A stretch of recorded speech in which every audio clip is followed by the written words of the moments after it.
थंडीच्या कुशीत ऊन हसत येतं, नवं पर्व आयुष्यात सुरू होतं. कडू आठवणी मागे टाकून गोड शब्दांनी नातं जुळतं. तिळगुळाच्या गोडव्याने मनातला राग वितळतो. सूर्यदेवाच्या तेजाने अंधार हळूहळू पळून जातो. पतंगी उडते आकाशात, स्वप्नांना नवे पंख मिळतो. मकर संक्रांतीच्या शुभेच्छात आनंद, समाधान, सुख, शांती भरून राहो सृष्टी. हॅलो, नमस्कार. कसे आहात तुम्ही सर्व? मस्त आहात ना? मस्तच राहा. सर्वांना सर्वप्रथम श्री स्वामी समर्थ. मी मितेश तुम्हा सर्वांचं स्वागत करतो माझ्या आणखीन एका नवीन व्हिडिओमध्ये.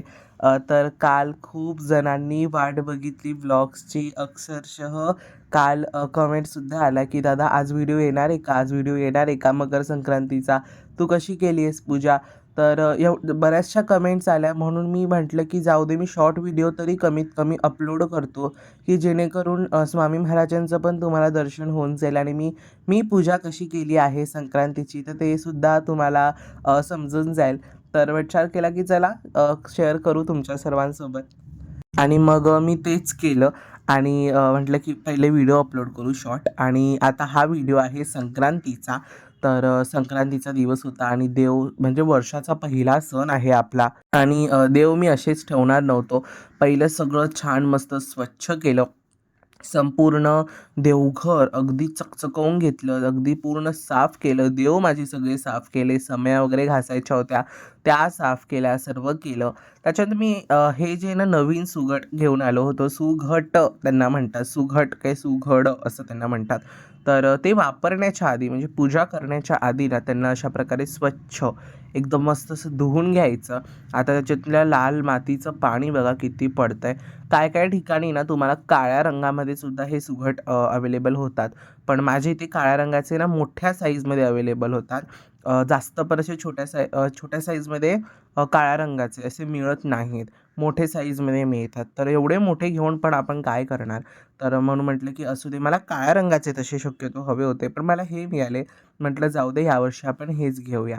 त्याच्यानंतर आज मी तुम्हाला गोष्ट दाखवते. बघा देवघरातलं हे वस्त्र इतकं इतकं सुंदर दिसतंय ना, म्हणजे हा जो रंग आहे ना तो खरंच म्हणजे देवांवरतीच हा रंग इतका शोभून दिसतो. मी आता देवघरात फक्त त्याचं वस्त्र अंथरलंय, पण किती किती सुंदर दिसतंय.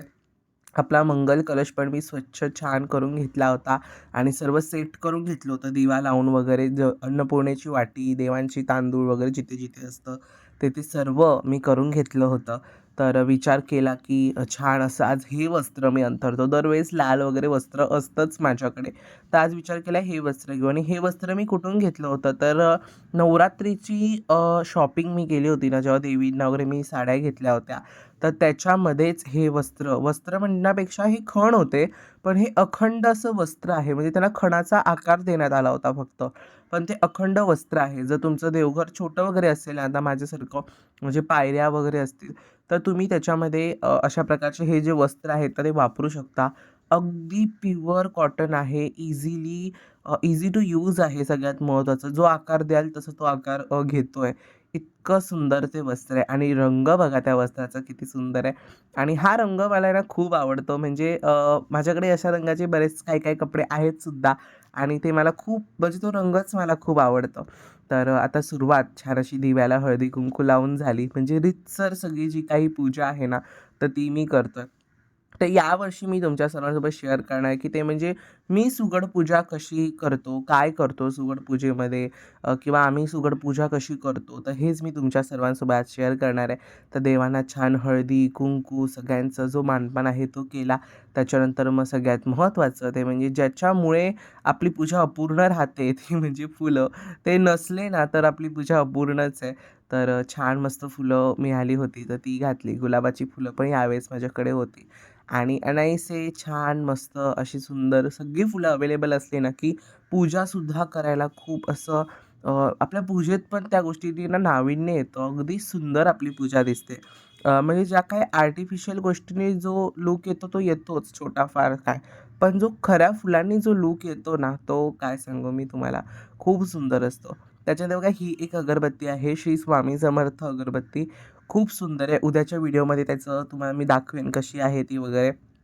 तर इतकी सुंदर अगरबत्ती आहे ना, म्हणजे जरी तुम्ही देवाकडे लावली ती अगरबत्ती तरीसुद्धा इतका छान सुगंध दरवळतो इथे-तिथे, की मी तुम्हाला काय सांगू. खूप सुंदर अगरबत्ती, खूप म्हणजे खूप सुंदर. आता माझ्याकडे अगरबत्तीचं काय-काय कलेक्शन आहे वगैरे, तर ते मी लवकरच तुमच्या सर्वांसोबत एक व्हिडिओ करून तुमच्या सर्वांसोबत शेअर करणार आहे. चला तर मग आपली देवपूजा ही करून झालेली आहे. सगळं देवपूजा अशी रीतसर शास्त्रशुद्ध पद्धतीने झाली आहे आणि आता माझी पूजा करायची ती म्हणजे संक्रांतीची, सुगडाची आता पूजा करायची आहे. तर बघा छान तिळगुळचे लाडू घेतलेले आहेत, तिळगुळ घेतला आहे, ऊस आहे, हरभरे आहेत, गाजर आहे, अ, अ, शेंगदाणे वगैरे असतात ते आहेत. ह्याच्यामध्ये ना बरेच जणांमध्ये आता काय-काय भागांमध्ये जशी पूजा करतात त्याच्यानुसार आहे. तुमच्या जाती परंपरांनुसारवरती पण ह्या गोष्टीमध्ये इफेक्ट पडत असतो. तर आमच्यामध्ये ते आम्ही एवढ्याच सर्व वस्तू घेतो. आम्ही काही जास्त अशामध्ये घेत नाही. आणि हा जो तिळगुळ घेतला आहे ना, तो मी छोट्या साईजचा तिळगुळ घेतला आहे. जास्तही मोठा नाही घेतला आहे. मग तो खाल्ला जात नाही किंवा इथे-तिथे टाकला जातो. तर म्हणून छोट्या साईजचा पटकन खाल्लासुद्धा जातो लाडूसोबत वगैरे. ओके. तर म्हणून आम्ही नेहमी छोट्या साईजचाच असा छान मस्त आपला जो तिळगुळ आहे तो घेतो. त्याच्यानंतर ह्या वर्षी माझ्या डोक्यात विचार होता, की म्हणजे देवीसाठी खास देवी ज्या आहेत ना, त्या देवींसाठी आणि स्वामींसाठी छान असे ना हलव्याचे आपण दागिने बनवू असा माझा विचार होता. पण प्रॉब्लेम असा होता, की आता मूर्त्या आपल्या देवघरात आता बऱ्यापैकी छोट्या-छोट्या असतात तुम्हाला माहिती आहे. तर एवढे छोटे दागिने कुठे मिळणार नाहीत आणि मी दादरला वगैरे पण चौकशी केली होती, की कस्टमाइज करून मिळतील का? तर ते बोलले मिळतील पण एवढेशे ह्याला पण आम्हाला वेळ लागतो. मग त्यांच्या कॉस्ट वगैरेवरती पण डिपेंड्स असतं. तर मी म्हटलं असो ह्यावेळेस मग देवाला नको हवं असेल. पण पुढच्या वर्षी ना मी स्वतः बनवण्याचा प्रयत्न करेन देवींसाठी हलव्याचे दागिने आणि स्वामींसाठी सुद्धा मी बनवण्याचा नक्की प्रयत्न करेन.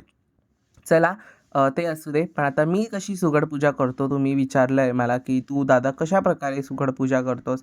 तर तेच आजच्या व्हिडिओमध्ये मी तुमच्या सर्वांसोबत शेअर करणार आहे. तर मी कशाप्रकारे करतोय बघा. पहिलं एक छान लाल वस्त्र मी तिथे अंथरून घेतलेलं आहे. इथे हेच माझे सर्व सोपस्कार सुरू आहेत. कारण ते गुलाबाचं फूल मी तिकडे ठेवलं होतं ना, तर त्याचा प्रॉब्लेम काय होता ते सुगड पुढे-पुढे येत होतं आणि त्याच्याने नीट ते सुगड बसत नव्हतं आणि वरची जी जागा आहे ती तुम्हाला छोटी आहे. तर म्हणून मग मी ते फूल चेंज केलं. ओके. तर त्याच्यानंतर मग आता मी कशी पूजा करतोय बघा. तुम्ही आता खालती मांडणी करत असाल तर खालती देवाच्या समोर करसाल तरी चालेल. काय करायचं, एक लाल वस्त्र घ्यायचं किंवा कुठल्याही रंगाचं वस्त्र असेल ते घेतलात तरी चालेल. त्याच्यावरती थोडे-थोडे तांदळाच्या अक्षरांची रास करायची. एकदम पण थोडे-थोडे नाही, थोडे घ्यायचे. आता मी तुम्हाला दिसत असेल, की मी कशाप्रकारे रास केलेली आहे. म्हणजे मार्गशीर्षला वगैरे ठेवतो ज्या प्रकारे नाही, अगदी थोडे-थोडे. ओके. त्याच्यानंतर हे मी 5 असे सुघट घेतलेले आहेत. म्हणजे छोटे-छोटे कुल्हड किंवा कुंभ आपण म्हणतो. तर ते घेतलेत. तर तुम्हाला हे 5 अवेलेबल नाही झाले, तर तुम्ही एखादा जरी तुम्हाला मिळाला तरीसुद्धा चालतो. एखादा मिळाला तरी चालेल, 5 उपलब्ध नाही झाले तरच. जर 5 उपलब्ध होत असतील तर नक्कीच घ्या. ओके. तर त्यांच्या त्या जे तांदळाच्या राशी आहेत त्या 5 आपण तांदळाच्या राशी करायच्या. तुम्ही सरळ लाईनीत पण 5 ठेवू शकता किंवा आता मी जशा प्रकारे ठेवले तशा प्रकारे देखील ठेवू शकता. त्याच्यावरती त्या राशींवरती आपण हळद-कुंकू अर्पण करायचं आहे. म्हणजे आपला तांदूळ सफेद असतो, तर आपल्या देवपूजेमध्ये आपण कधीच तांदूळ हा सफेद वापरत नाही. तर म्हणूनच मग आपण त्यावर हळदी-कुंकू अर्पण करायचं.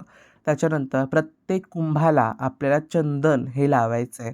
कारण हा निसर्गाचा सण आहे, निसर्गातून आलेला हा सण आहे. तर म्हणून प्रत्येक कुंभाला आपल्याला आपला चंदन जे आहे, आता माझ्याकडे ओरिजिनल शिर्डीचं एक सुंदर चंदन आहे. इतकं छान आहे ना ते चंदन, अशा छोट्याशा पॅकेटमध्येच मला मिळालं होतं, पण खूप सुंदर आहे. तर ते चंदन मी सर्वांना लावलं आहे आणि नंतर त्याच्यावरती मी हळद आणि कुंकू लावलं आहे. काय-काय जणं अख्खी बोटं जशी आपण कलशाला वगैरे लावतो ना मार्गशीर्षच्या वेळेला, तशा प्रकारे सुद्धा लावतात. पण मी फक्त हळदी-कुंकू लावलं आहे समोरासमोर. तर सगळ्या कुंभांना आपल्याला हळदी-कुंकू लावायचं आहे. तुम्ही ओलंसुद्धा लावू शकता, सुकंसुद्धा लावू शकता. पण सगळ्यात महत्त्वाचं चंदन लावायला विसरू नका. चंदन खूप महत्त्वाचं आहे. ओके. चंदन लावायला विसरू नका. त्याच्यानंतर हळदी-कुंकू लावायचं आहे आणि पुढे कसं काय-काय करायचं आहे, ते मी तुमच्या सर्वांसोबत शेअर करतो आहे. जे तुम्हाला मी मागाशी सर्व वस्तू दाखवल्या, त्या वस्तू घ्यायच्यात. त्याच्यातल्या तुम्हाला जर काही वस्तू नाही मिळाल्या, तर तुम्ही 5 प्रकारच्या त्यामध्ये डाळी घेऊ शकता. म्हणजे डाळ जी असते ना आपली, तुम्ही त्या 5 प्रकारच्या घेऊ शकता. पण प्रयत्न करा, की त्यामध्ये ते सर्व तुम्हाला उपलब्ध होईल असं. जर उपलब्ध झालं तर नक्कीच घ्या किंवा त्यामधलं कुठलं सामान एखाद 2 उपलब्ध नसेल झालं, तर त्यापैकी त्यांची जागा भरण्यासाठी तुम्ही डाळी वापरू शकता. ओके. तर आता काय करायचं आहे, कुंभांना आपण चंदन, हळद-कुंकू आणि तांदळाच्या राशीवरती विराजमान केलंय. प्रत्येक कुंभामध्ये पहिलं हळदी-कुंकू आणि अक्षता अर्पण करायचं. ह्यावेळेस तुम्ही सूर्यनारायणाचा जप करू शकता किंवा आपल्या स्वामींचा जप करू शकता. म्हणजे बोलत-बोलत तुम्ही हे सर्व गोष्टी करायच्या किंवा महालक्ष्मी मंत्राचा जप करू शकता. त्यानंतर ही पूजा कशासाठी केली जाते, तर ते पण मी तुमच्या समाजासोबत शेअर करतोय. तर आपण जे तुम्हाला मी सामान दाखवलं होतं, ते हळदी-कुंकू घातल्याच्यानंतर ते एक-एक सामान त्यामध्ये घालायचं आहे. ओके. तर ही पूजा कशासाठी केली जाते? हा जो महिना असतो, तर ह्या महिन्यामध्ये प्रचंड प्रमाणामध्ये छान थंडी असते. तर त्या थंडीमध्ये आपले काय-काय जे सर्व आता हे जे आपण धान्य घेतलेत त्यामध्ये किंवा काही भाज्या घेतल्या, तर त्या छान उगतात आणि त्यांच्यात भरभराट व्हावी, आपल्या घरामध्ये त्या गोष्टीची भरभराट व्हावी आणि ते आपल्या घरात नेहमी अनंत राहावं, ह्याच्यासाठी ही पूजा केली जाते. तर म्हणजे देवांना सांगितलं जातं, की बघा तुमच्यासमोर असे मी कुंभ भरून सगळे ठेवलेत, तर ते तुम्ही स्वीकारा, ते तुम्ही घ्या आणि आमच्या घरामध्ये देखील त्याचा छान नेहमी सहवास असू दे, आमच्या घरात ते अनंत काळ टिकू दे, अशा या पूजेचं महत्त्व आहे.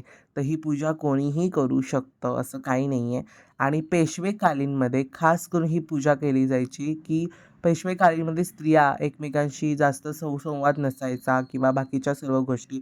तर पेशव्यांनी खास करून ह्या दिवशी हळदी-कुंकूसारखे कार्यक्रम चालू केले. जेणेकरून सर्व सिवासनी किंवा ज्या काही स्त्रिया आहेत त्या एकत्र येतील, बोलतील आणि त्यांचं त्यांचं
तर अगदी नेहमीप्रमाणे तुम्हाला सणाचा व्हिडिओ आवडला असेल, त्या व्हिडिओला लाईक करा, शेअर करा आणि सगळ्यात महत्त्वाचं सबस्क्राईब करा. पुन्हा भेटूयात अशा उद्याच्या एका नवीन व्हिडिओमध्ये. तोपर्यंत सर्वांना बाय आणि सर्वांना श्री स्वामी समर्थ.